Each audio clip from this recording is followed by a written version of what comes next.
હવે જો 7મું ધોરણ વિજ્ઞાનમાં આગળનો ટોપિક આપણે પહોંચ્યા હતા ભૂમિય જળ સ્તરમાં ઘટાડો.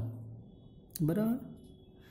તો ભૂમિની નીચેથી કાઢવામાં આવેલ ભૂમિય જળની પુનઃપૂર્તિ પ્રાપ્ય વરસાદના પાણીના અંતઃસ્ત્રવણ દ્વારા થઈ જાય છે. હવે જે પુનઃપૂર્તિ એટલે કે જે ફરીથી ભરાવવાની ક્રિયા છે એ વરસાદના કારણે પાછું અંદર પાણી ભરાઈ જતું હોય. ભૂમિય જળસ્તર જ્યાં સુધી અસર પામતું નથી કે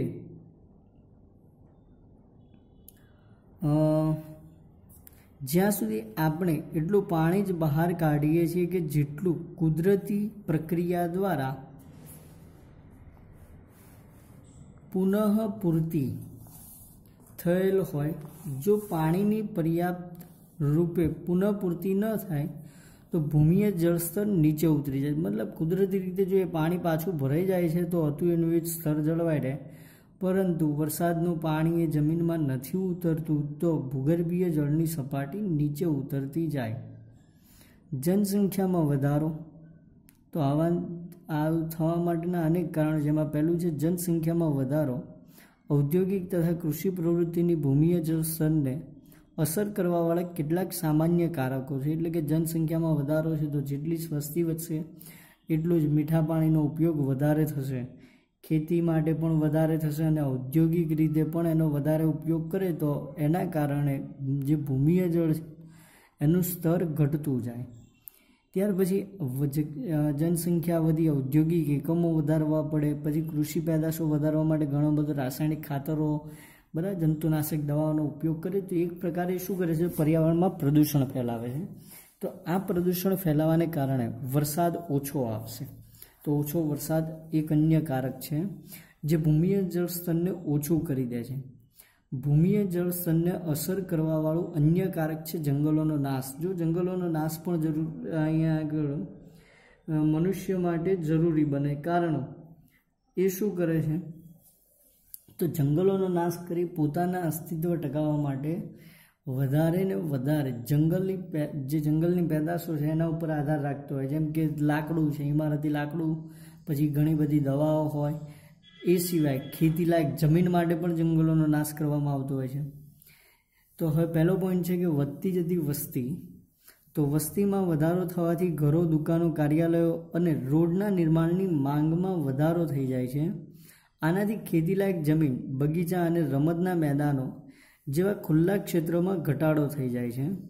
તેના કારણે ભૂમિમાં વરસાદના પાણીના અંતઃસ્ત્રવણમાં ઘટાડો થઈ જાય.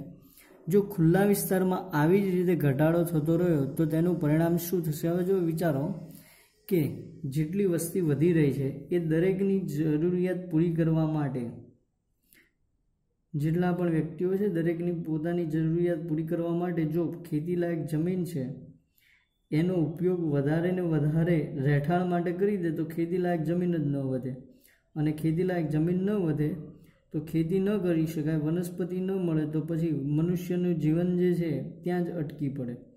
કારણ કે આપણે ખોરાક માટે મહત્ત્વનો સ્ત્રોત જે છે દરેક પ્રાણીઓ માટે એ વનસ્પતિ જ છે.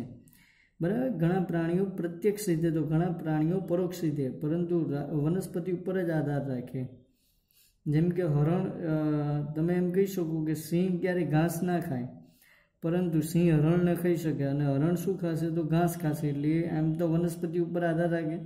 તો વનસ્પતિનો ખોરાક તરીકે હરણ કરે ઉપયોગ, અને પછી હરણનો ખોરાક તરીકે ઉપયોગ સિંહ કરશે. તો આમ એક પ્રકારે જોવા જઈએ તો એકબીજા ઉપર આધારિત જ છે. એટલા માટે એવું કહી શકાય આપણે કે ખેતીલાયક જમીનનો ઉપયોગ બને એટલો રહેઠાણ માટે ઓછો કરવો જોઈએ. તો યાદ રાખો કે પાકા રસ્તા પાણીને સરળતાથી અંતઃસ્ત્રવિત થવા દેતા નથી, જ્યારે ઘાસના બગીચા, મેદાન વગેરે પાણી સરળતાથી અંતઃસ્ત્રવિત થવા દે છે. તો જો પાકા રસ્તાઓ બનાવવામાં આવે અને એ પાણીને અંતઃસ્ત્રવિત થવા ન દે, એટલે કે પાણીને અંદર ન જવા દે, તો જે પાકા રસ્તાઓ એટલે કે આપણે જાણીએ છીએ કે આરસીસી અને ડામરના જે રસ્તાઓ હોય છે એ પાણીને અંદર જવા દે નહીં. હવે પાણી અંદર ન જઈ શકે જમીનમાં, તો જે અવસ્થામાં છે એની એ જ અવસ્થામાં રહે, માની લઈએ આપણે, બરાબર, કે પાણી ઉપરની જે સપાટી છે રસ્તાની ત્યાં એની એ જ અવસ્થામાં રહેશે, તો આ પાણી લાંબા સમયે એક તો જમીનને તો નુકસાન કરશે જ, બીજું એનાથી પણ વિશેષ કે એ પાણી જો અંદર નહીં જાય તો ભૂગર્ભીય જળ જે છે, બરાબર, પાણીનું જે જમીનની સપાટીની નીચે રહેલું સ્તર છે એમાં ખૂબ જ મોટા પ્રમાણમાં પાણીની અછત સર્જાય અને આને લીધે આજે પાણીની અછત સર્જાય, પૂરતા પ્રમાણમાં પાણી ન મળી શકે ત્યાં, તો એના કારણે આપણે કહી શકીએ કે ફરીથી જનજીવન ખોરવાય એવી સ્થિતિ નિર્માણ પામી શકે. ત્યાર પછી આગળ છે કે મેદાનો અને જે બગીચાઓ છે એમાં સરળતાથી હોય. જો મેદાન અને બગીચા હોય તો ત્યાં આગળ શું હશે, તો આરસીસી કે ડામર ના હોય, એનું સીધું કનેક્શન માટી સાથેનું છે. માટીની અંદર પાણી સરળતાથી ઉતરી શકશે. તો આના કારણે આપણે કહી શકીએ કે બગીચા અને મેદાનો હશે તો સરળતાથી પાણીનો પ્રવાહ અંદર જઈ શકે છે. એટલું જ નહીં, પરંતુ નિર્માણ કાર્ય માટે પણ વિપુલ માત્રામાં પાણીની જરૂરિયાત હોય છે. તેની માટે પ્રાપ્ય ભૂમિય જળનો જ ઉપયોગ કરવામાં આવે છે. જો વરસાદનું પાણી ક્યાંય રસ્તા બનાવવા માટે નહીં વાપરતા, બરાબર, કયું પાણી વાપરે, તો ભૂગર્ભીય જળ જમીનમાંથી કાઢીને જ એ કામ કરતા હોઈએ છે. રસ્તાઓ છે, બિલ્ડિંગ છે, આ બધું જ બનાવવા માટે આ પાણીનો જ ઉપયોગ કરીએ, મીઠા પાણીનો. જે પાણી આપણે ખરેખરની અંદર જોવા જઈએ તો રોજબરોજની ક્રિયા માટે આપણે ઉપયોગમાં લેવાનું હોય છે અને આ પાણીને આપણે આવી રીતે વેડફીએ છીએ. તો એના કારણે આગળના સમયમાં, એટલે આવનારા સમયમાં જો મીઠા પાણીની તંગી સર્જાય તો આપણને ખૂબ જ નુકસાન વેઠવું પડે. ત્યાર પછી જોઈએ તો એક બાજુ આપણે ભૂમિય જળનો વધારે ઉપયોગ કરીએ છીએ, તો બીજી બાજુ આપણે ભૂમિમાં પાણીનું અંતઃસ્ત્રવણ ઓછું કરી રહ્યા. જે આપણે આધુનિક મકાનો અને એવું બધું બનાવીએ છીએ, બિલ્ડિંગ ને એવું બધું, તો એ શું કરે છે, જમીનમાં ઉતરતું પાણી જે છે એની માત્રા ઘટાડી દે છે.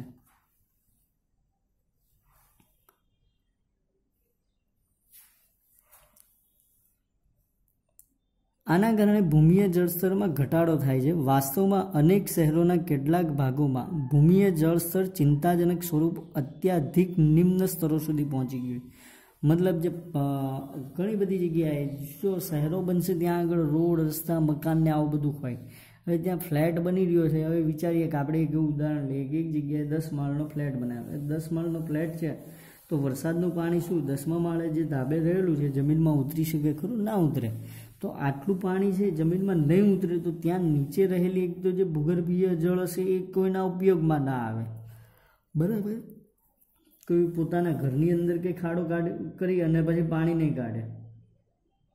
અને બીજું કે જે ભૂગર્ભીય જળ છે અંદર, એક તો એનો ઉપયોગ ના થાય, બીજું પાણી અંદર જાય નહીં, તો બાકીનું જે પાણી જ્યાંથી લેવામાં આવે છે એનું સ્તર નીચે ને નીચે જતું જશે. તો વધતા જતા ઉદ્યોગો, બીજો પોઈન્ટ છે કે બધા જ ઉદ્યોગો દ્વારા પાણીનો ઉપયોગ કરવામાં આવે છે. આપણા ઉપયોગમાં લેવાતી લગભગ બધી વસ્તુઓના ઉત્પાદનમાં ક્યાંક ને ક્યાંક પાણીની આવશ્યકતા રહેલી હોય છે, બરાબર. ક્યાંક કોઈ વસ્તુ ધોવામાં, કોઈ વસ્તુ બનાવવામાં મૂળ પાણી તો ઉપયોગ થાય જ. તો ઉદ્યોગોની સંખ્યા જે છે એ સતત વધી રહી છે અને મોટાભાગના ઉદ્યોગો દ્વારા ઉપયોગમાં લેવાતું પાણી ભૂમિમાંથી બહાર કાઢવામાં આવે છે, એટલે એ પણ ભૂગર્ભીય જળ જ છે. તો એક પ્રવૃત્તિ આપી છે આપણને 16.4. તો એમાં એવું કીધું છે તમને કે જેનાથી તમે પરિચિત છો એવા કેટલાક ઉદ્યોગોના નામ જણાવો. આપણા રોજબરોજના જીવનમાં ઉપયોગમાં લેવાતા હોય અને તેનાથી પ્રાપ્ત ઉત્પાદનોની યાદી બનાવો, તમારા શિક્ષક અને માતા પિતા સાથે આના વિશે ચર્ચા કરો અને કેવી રીતે વધતા જતા ઉદ્યોગો, ધંધાઓ ભૂમિય જળ સ્તરના ઘટાડા માટે જવાબદાર. તમને એટલું તો ખબર હોય, જો એક હાલનો ઉદ્યોગ કહું તો તમારા ઘરે, ઘણા બધાના ઘરે આમ જોવા જઈએ તો પેલા બહારથી પાણીના જગ મંગાવતા હોય, બરાબર. હવે એ જે પાણીના જગ હોય છે બહારથી આપણે મંગાવેલા, એ પાણી તમે જોવો છો તો એ શેમાંથી આવશે? નીચે ભૂગર્ભીય જળ હોય, બરાબર. અને પછી એ પાણીને પ્યોરિફાય કરે, બરાબર. આરોની અંદર આપણે કહીએ છીએ રિવર્સ ઓસ્મોસિસ, આરોનો અર્થ થાય એની અંદર રહેલા અમુક ક્ષાર ને એવું બધું હોય એને ઘટાડવામાં આવે.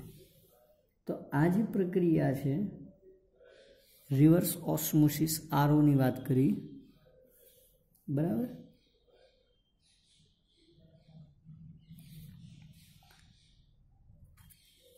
તો આરોની જે સિસ્ટમની વાત કરી એની અંદર ક્ષારનો જથ્થો ઘટાડે અને આગળ ઉપયોગમાં આવે. તો એ પાણી જે છે એ પણ આપણે જોવા જાવ તો ભૂગર્ભમાંથી જ કાઢવામાં આવે, જમીનમાંથી, બોર વડે. તો આ પાણી એ પ્રમાણે પણ ઉપયોગમાં લેવાતું હોય. તો આ એક પ્રકારે જોવા જઈએ તો ભૂગર્ભીય જળને જ અસર કરે છે. પછી કૃષિ પ્રવૃત્તિઓ. તો ભારતમાં મોટાભાગના ખેડૂતો પોતાના પાકમાં સિંચાઈ માટે વરસાદ પર આધાર રાખે છે. નહેરો જેવા સિંચાઈ સ્ત્રોત કેટલાક જ વિસ્તારમાં ઉપલબ્ધ છે. આ વ્યવસ્થામાં પણ અનિયમિત વરસાદના કારણે પાણીની ઉપલબ્ધતામાં ઘટાડો થાય છે.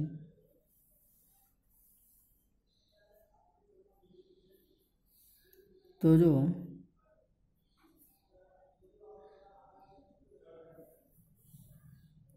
મેડમ ઓપન થઈ છે મારું. હા,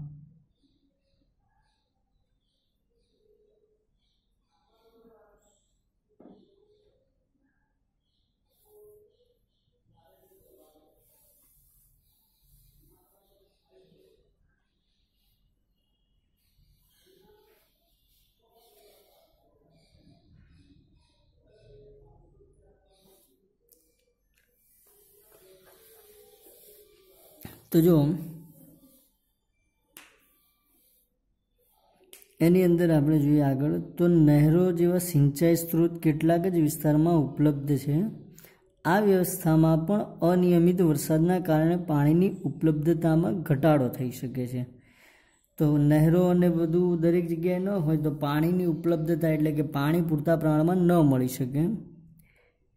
તેથી ખેડૂતોને સિંચાઈ માટે ભૂમિય જળનો ઉપયોગ કરવો પડે, બરાબર. સિંચાઈ માટે એટલે કે ખેતી કરવા માટે પાછું ભૂમિય જળ એટલે ભૂગર્ભીય જળ જે છે એ બોર વડે, કૂવો કરી અને જમીનમાંથી પાણી કાઢી અને ખેતીમાં વાપરવું પડે. તો વધતી જતી વસ્તીના દબાણના કારણે ખેતી માટે ભૂમિય જળનો ઉપયોગ દિવસેને દિવસે વધતો જાય છે. તેના પરિણામ સ્વરૂપે ભૂમિય જળ સ્તરમાં ઘટાડો થઈ રહ્યો છે. તો આ પણ એક પ્રકારે જોવા જઈએ તો ભૂગર્ભીય જળની અંદર ઘટાડો થવા માટે જવાબદાર કારણ કહી શકાય. આગળ છે પાણીનું વિતરણ. તો જો એ પણ એક ખૂબ જ મહત્ત્વનું કારણ છે કે પાણીનું વિતરણ કેવી રીતે થઈ રહ્યું. તો અનેક કારણોને લીધે વિશ્વમાં વિભિન્ન ક્ષેત્રોમાં પ્રાપ્ત પાણીની વિતરણમાં ઘણી અસમાનતા રહે છે. જો ભૂગોળ, પહેલું તો આ જે છે આખો ભૂગોળનો કહી શકાય ટોપિક, કે એની સંરચના કેવી છે. દરેક જગ્યાએ અલગ અલગ સંરચના હોય, ક્યાંક પહાડો છે તો ક્યાંક ખીણ પ્રદેશ છે. તો આવી જે વસ્તુ હોય, ધારો કે પહાડ છે તો ત્યાં વરસાદનું પાણી એકત્રિત ના થાય લાંબા સમય સુધી, તે પાણી આપણને લાંબા સમય સુધી ન મળી શકે. તો એવું કહી શકીએ કે આ જે છે આખું ભૂગોળ ઉપર આધારિત છે, બરાબર. તે કે આજુબાજુની એની વ્યવસ્થા કેવી છે પર્યાવરણની. તો આ અનેક કારણોને કારણે વિશ્વમાં વિભિન્ન ક્ષેત્રોમાં પ્રાપ્ત પાણીની વિતરણની ઘણી અસમાનતા છે. કેટલાક સ્થાનો પર સારો વરસાદ પડે અને તે પાણીથી સમૃદ્ધ છે. તેનાથી વિપરીત રણ પ્રદેશોમાં ઘણો ઓછો વરસાદ પડે છે.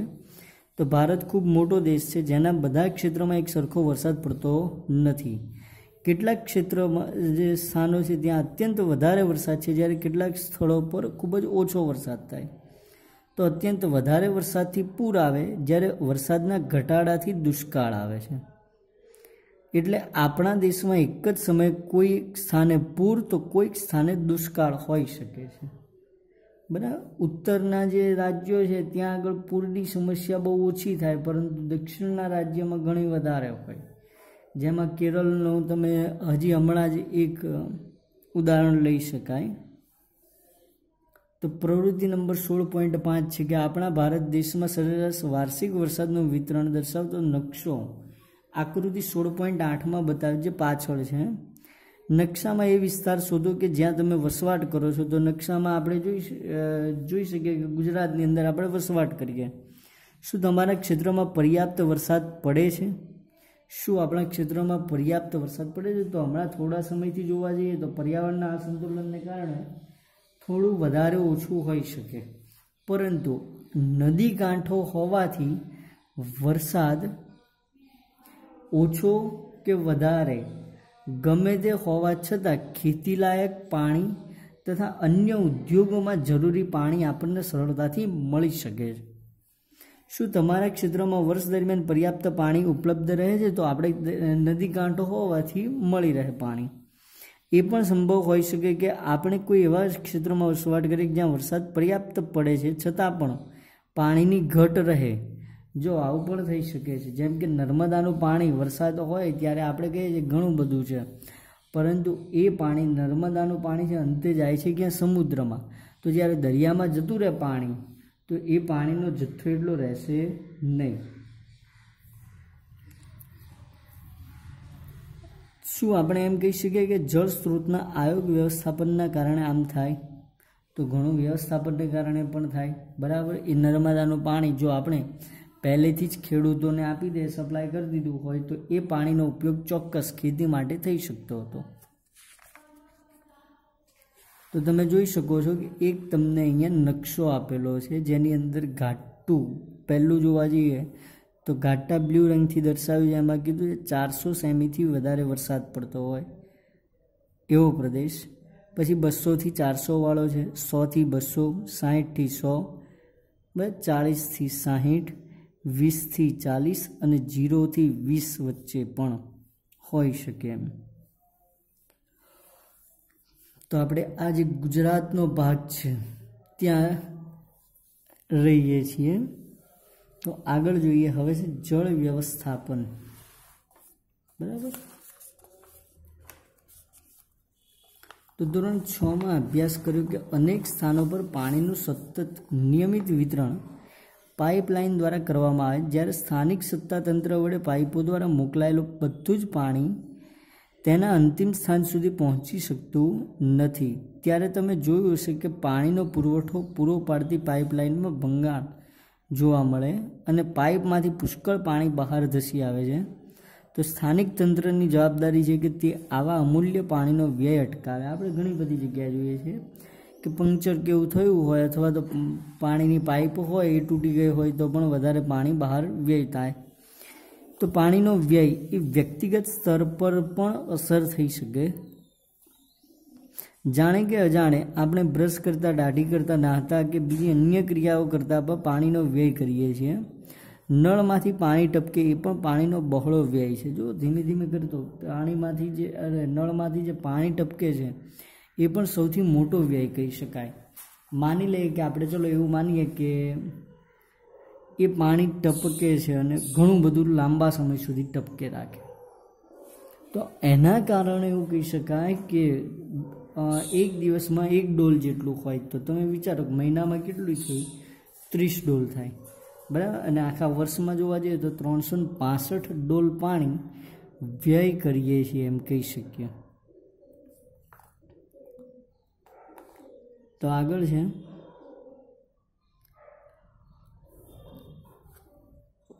કે આપણે પાણીનો વ્યય એવી રીતે કરીએ છીએ કે જાણે આપણને પાણીની ભવિષ્યમાં જરૂર જ ન હોય. આપણે જોયું છે કે વરસાદનું મોટાભાગનું પાણી વહી જાય છે. આ પાણીમાં આ આપણા બહુમૂલ્ય કુદરતી સ્ત્રોતનો વ્યય છે. વરસાદના પાણીનો ઉપયોગ ભૂમિય જળની સપાટી વધારવા માટે થઈ શકે છે, જેને જળ સંગ્રહણ અથવા વર્ષા જળ સંગ્રહણ કહે છે, જેના વિશે તમે ધોરણ 6માં અભ્યાસ કરી ગયા છો. એટલે વરસાદનું પાણી છે અને બને ત્યાં સુધી બને એટલું જમીનમાં ઉતરે એવું કરવું જોઈએ, જેના કારણે આપણું ભૂમિય જળ સ્તર છે એ વધારે ઉપર આવે. તમારી આજુબાજુમાં તપાસ કરો કે બહુમાળી મકાનોમાં જળ સંગ્રહ માટે કોઈ વ્યવસ્થા છે. તો આપણા દેશમાં ઘણી બધી જગ્યાઓએ જળ સંગ્રહ અને જળ પુનઃપૂર્તિ માટે વાવની વ્યવસ્થા હોય છે. વાવ ઘણાએ જોઈ હશે તમારામાં. તો વાવ એ જળ સંગ્રહણ માટેની પરંપરાગત પદ્ધતિ છે અને વાવ એક હેરિટેજ તરીકે પણ આપણા ગુજરાતમાં આવેલી છે. બરાબર, પાટણમાં તમે એને પણ જોવા જઈ શકો છો. સમય જતાં વાવનો ઉપયોગ બંધ થયો અને ધીરે ધીરે તેમાં કચરો એકઠો થવા લાગ્યો. તેમ છતાં લોકોને પાણીની અછતના કારણે આ પ્રદેશના લોકોએ પુનઃ વિચારણા કરવી રહી કે વાવને ફરીથી બનાવવામાં આવી. આજે એવી પરિસ્થિતિ નિર્માણ પામી છે જેમાં અમુક વિસ્તારમાં પાણીની અછત અને ખૂબ જ ઓછો વરસાદ હોય તો પણ તેમની પાણીની જરૂરિયાત પૂરી પાડે છે.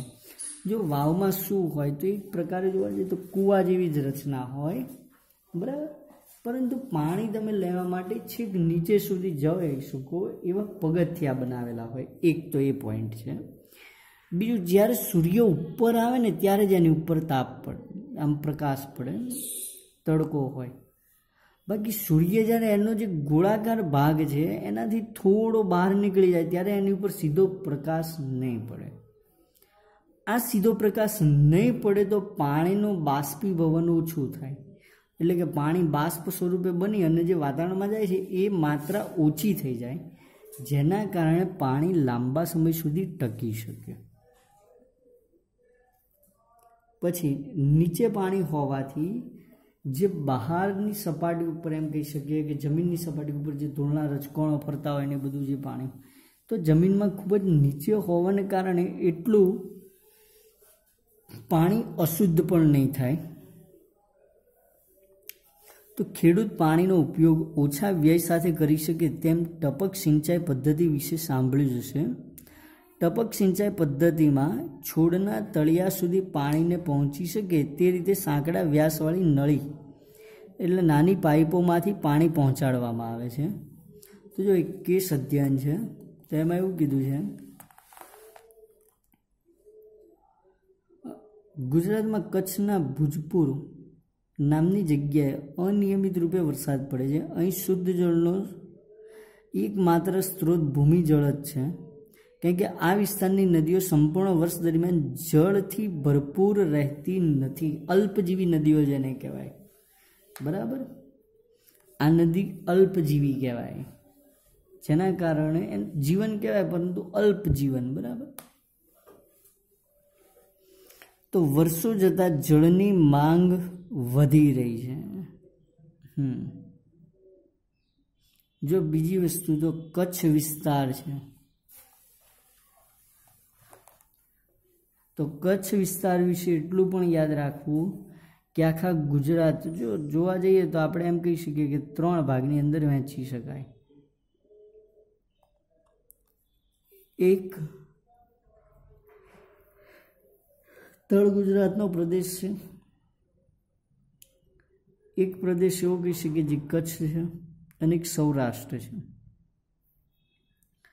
તો તળ ગુજરાતનો જે પ્રદેશ છે, બરાબર, એના વિશે આગળ પણ મેં કહ્યું હતું, 3 નદીઓ વિશે કીધું હતું આગળ કે અરવલ્લીની જે પર્વતમાળા છે એમાંથી આવતી 3 નદીઓ જે છે સરસ્વતી, રૂપેણ અને બનાસ, જેને અંતસ્થ કુંવારિકા નદીઓ કહેવામાં આવે, કારણ કે કચ્છના નાના રણમાં જઈ અને સમાઈ જાય છે, કોઈ સમુદ્રને મળતી નથી.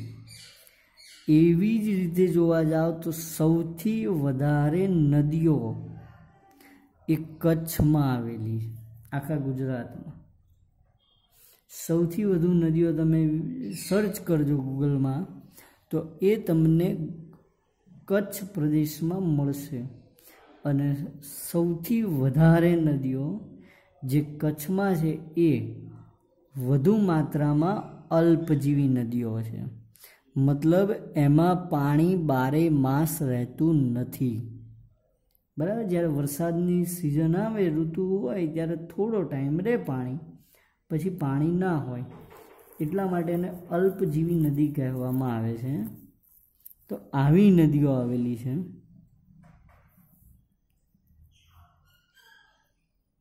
તો વર્ષો જતાં જળની માંગ વધી રહી છે. ભૂમિજળનો ઉપયોગ તેની પુનઃ પ્રાપ્તિ કરતાં ખૂબ જ વધુ છે.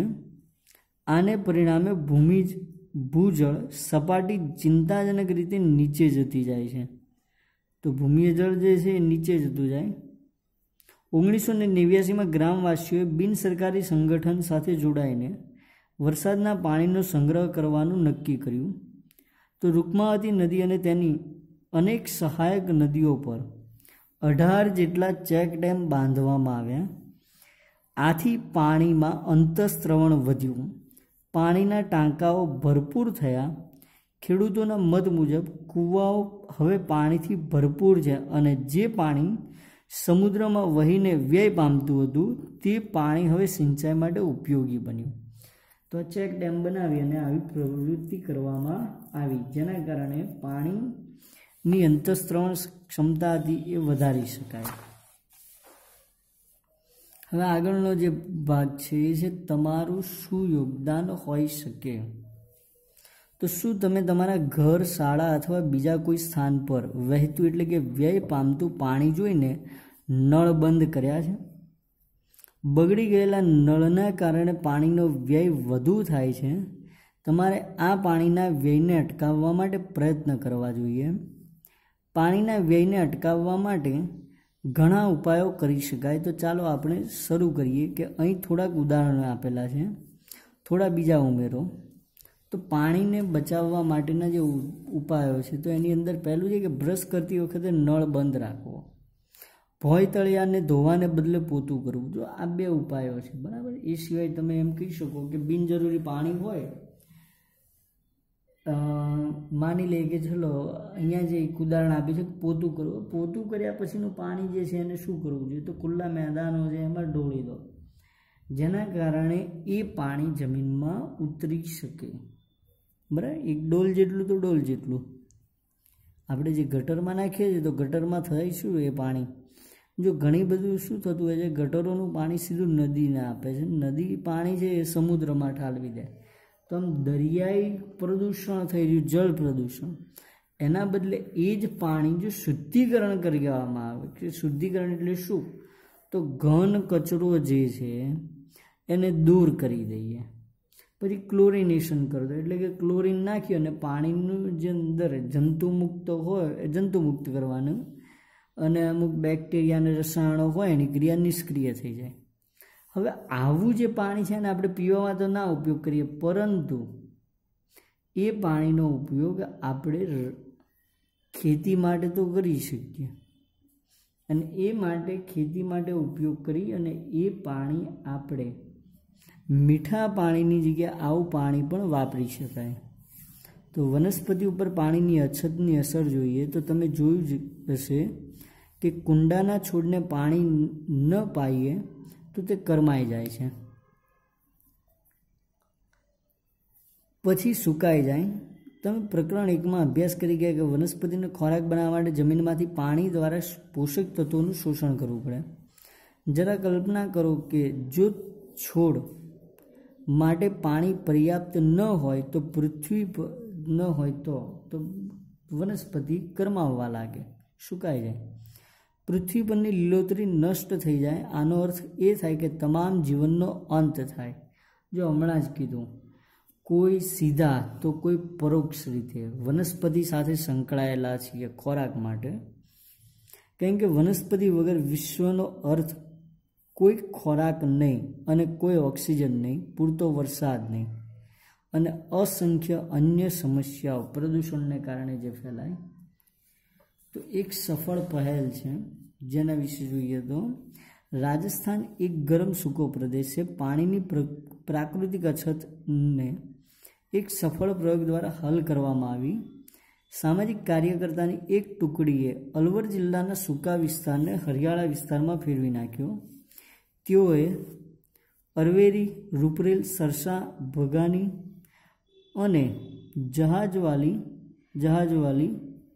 જે 5 સુકાઈ ગયેલી નદીઓને જળ સંગ્રહણ દ્વારા પુનર્જીવિત કરી.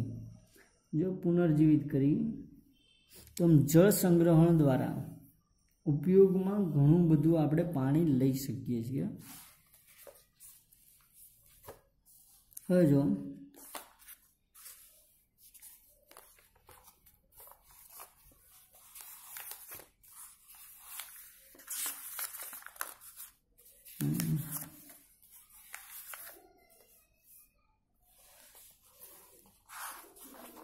નવમો પાઠ,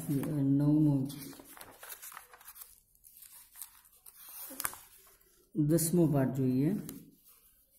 સજીવોમાં શ્વસન.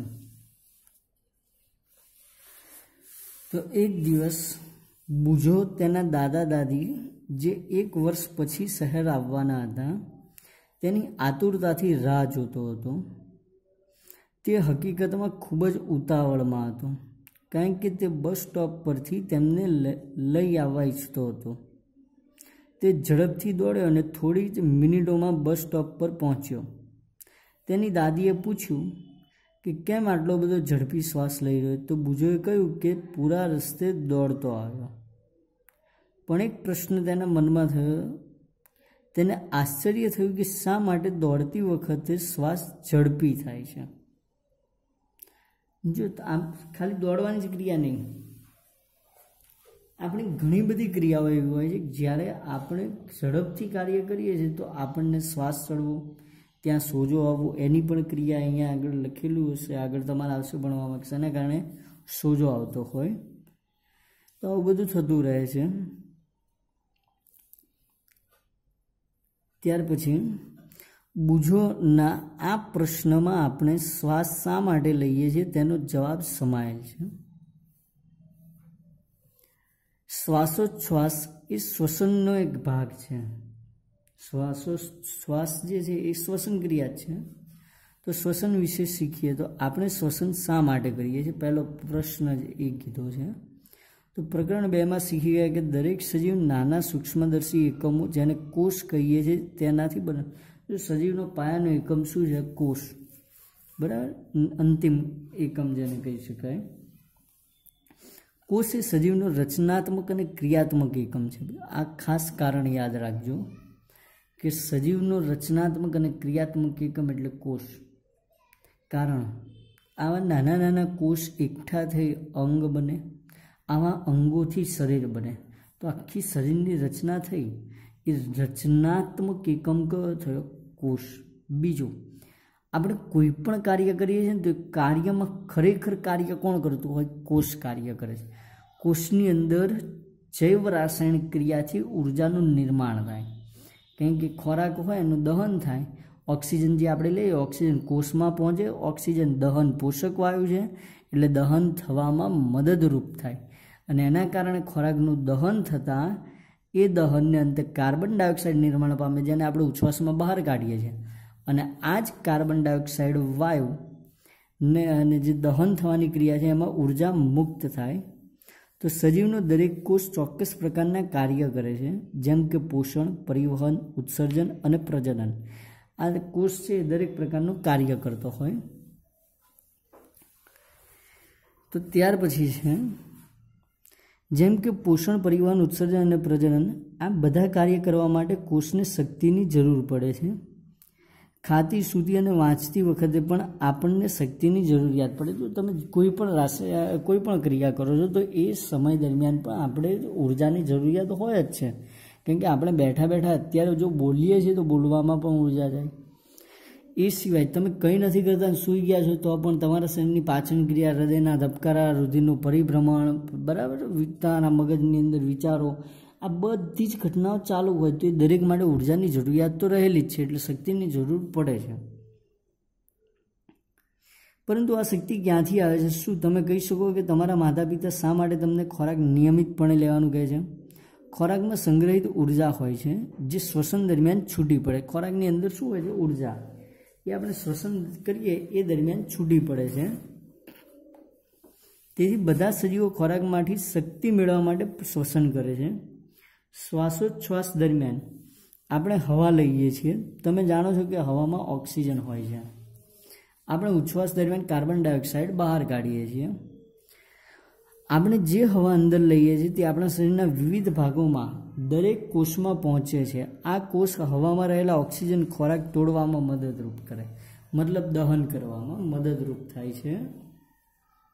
કોષમાં ખોરાકના કણ તોડી ઉર્જા મુક્ત, એટલે દહન થાય એટલે શું થાય? ઉર્જા મુક્ત થાય. દહન, કોઈ પણ દહન ક્રિયા હોય એમાં ઉર્જા ઉદ્ભવે. તો ઉર્જા મુક્ત કરવાની આ જે ક્રિયા છે કોષીય શ્વસન કહેવાય. કેમ? તો કે કોષમાં થાય છે એટલા માટે. તો બધા સજીવોના કોષમાં કોષીય શ્વસન થાય છે. આપણે એમ કહી શકીએ કે દરેક સજીવ છે એમની અંદર કેવું શ્વસન હોય? કોષીય શ્વસન. તો કોષમાં ખોરાક એટલે કે ગ્લુકોઝનું ઓક્સિજનના ઉપયોગથી કાર્બન ડાયોક્સાઇડ અને પાણીમાં રૂપાંતર થાય છે. જ્યારે ઓક્સિજનની મદદથી ગ્લુકોઝનું વિઘટન થાય છે તેને જારક શ્વસન કહેવાય. જો આપણે ઓક્સિજન લઈએ છીએ ને પછી એ ઉર્જા બને છે. તો ઓક્સિજન લઈએ પછી ઉર્જા બની, એનો અર્થ શું થયો? ઓક્સિજનની હાજરીમાં શ્વસન થયું. એટલા માટે એને શું કહેવાય? જારક શ્વસન કહેવાશે. ખોરાક ઓક્સિજનની મદદ વિના પણ તૂટે છે, એટલે કે દહન પામે, અને તેને અજારક શ્વસન કહે છે. ખોરાકનું વિઘટન થવાથી શક્તિ મુક્ત થાય છે. તો જો તમને નીચે એક સમીકરણ આપે છે, ગ્લુકોઝ છે. તો ઓક્સિજનના ઉપયોગથી શું થશે? કાર્બન ડાયોક્સાઇડ બને છે, પાણી બને, વત્તા શક્તિ એટલે કે ઉર્જા. તમારે જાણવું જરૂરી, કેટલાક ઈષ્ટ જેવા સજીવો હવાની ગેરહાજરીમાં જીવી શકે છે. ઈષ્ટ છે જે, બરાબર, આમ જોવા જઈએ તો ફૂગ જ છે, જે હવાની ગેરહાજરીમાં એટલે કે ઓક્સિજનની જરૂરિયાત વિના તે શ્વસન કરે છે. તો તેઓને અજારક જીવી કહે છે. તેઓ અજારક શ્વસન દ્વારા શક્તિ પ્રાપ્ત કરે છે. એ જે ઉર્જા મેળવે છે એ અજારક શ્વસન દ્વારા હોય છે. ઓક્સિજનની ગેરહાજરીમાં ગ્લુકોઝ આલ્કોહોલ અને કાર્બન ડાયોક્સાઇડમાં નીચે મુજબ રૂપાંતર પામે છે. જો ઓક્સિજનની ગેરહાજરી હોય ત્યારે ગ્લુકોઝ જે છે એ આલ્કોહોલ, બરાબર, અને કાર્બન ડાયોક્સાઇડમાં રૂપાંતર પામે. આલ્કોહોલ જે છે એ દારૂનું નામ છે. એટલે દારૂને આપણે જે સાદી ભાષામાં દારૂ કહેતા હોય એને આલ્કોહોલ સ્વરૂપે અહીંયા દર્શાવે. તો એ જે પ્રક્રિયા છે આથવણની ક્રિયા કહેવાય. બરાબર. ખરેખરમાં આલ્કોહોલ જે બને, દારૂ બનવાની જે પ્રક્રિયા છે એ આલ્કોહોલ જે બનવાની ક્રિયા એ આખી આથવણની ક્રિયા છે. ધોરણ 10માં તમારે આવશે એના વિશે ભણવાનું. તો ગ્લુકોઝ જે છે ઓક્સિજનની ગેરહાજરીમાં વિઘટન પામે ત્યારે આલ્કોહોલ, કાર્બન ડાયોક્સાઇડ અને શક્તિ ઉત્પન્ન કરે છે. તો જ્યારે આગળ છે કે જ્યારે થોડા સમય માટે ઓક્સિજનની ત્રુટિ હોય ત્યારે આપણા સ્નાયુઓ પણ અજારક શ્વસન કરે. જો આપણે કોષને ઓક્સિજન ન મળે પૂરતા પ્રમાણમાં તો એ સમય દરમિયાન એ જે શ્વસન કરે છે એને જારક નહીં, પરંતુ કેવું કહેવાય? અજારક. તો એ ક્યારે થાય? આકરી ભારે કસરત દરમિયાન, દોડવું, સાયકલિંગ કરવું, કલાકો સુધી ચાલવું અથવા ભારે વજન ઉચકવું, આ બધી ક્રિયામાં વધુ શક્તિની જરૂર પડે છે. પરંતુ આ શક્તિ ઉત્પન્ન કરવા માટે ઓક્સિજનનો પુરવઠો મર્યાદિત હોય છે. આ સમયે શક્તિની જરૂરિયાતને પૂરી કરવા માટે સ્નાયુ કોષોમાં કેવું થાય છે? અજારક શ્વસન થાય છે. તો ગ્લુકોઝ જે છે ઓક્સિજનની ગેરહાજરીમાં શ્વસન કરે, આપણા શરીરમાં અજારક શ્વસન કરે ત્યારે શું બનાવે છે? લેક્ટિક એસિડ બનાવે અને ઉર્જા મુક્ત કરે છે. તો તમે વિચાર્યું કે ભારે કસરત દરમિયાન સ્નાયુ ખેંચાઈ કેમ જાય છે? તો જ્યારે સ્નાયુઓ અજારક શ્વસન કરે છે ત્યારે સ્નાયુ ખેંચાણ પામે, ગ્લુકોઝનું અપૂર્ણ દહન થવાથી લેક્ટિક એસિડ ઉત્પન્ન થાય છે. ગ્લુકોઝ જો અપૂર્ણ દહન કરે તો લેક્ટિક એસિડ ઉદ્ભવે.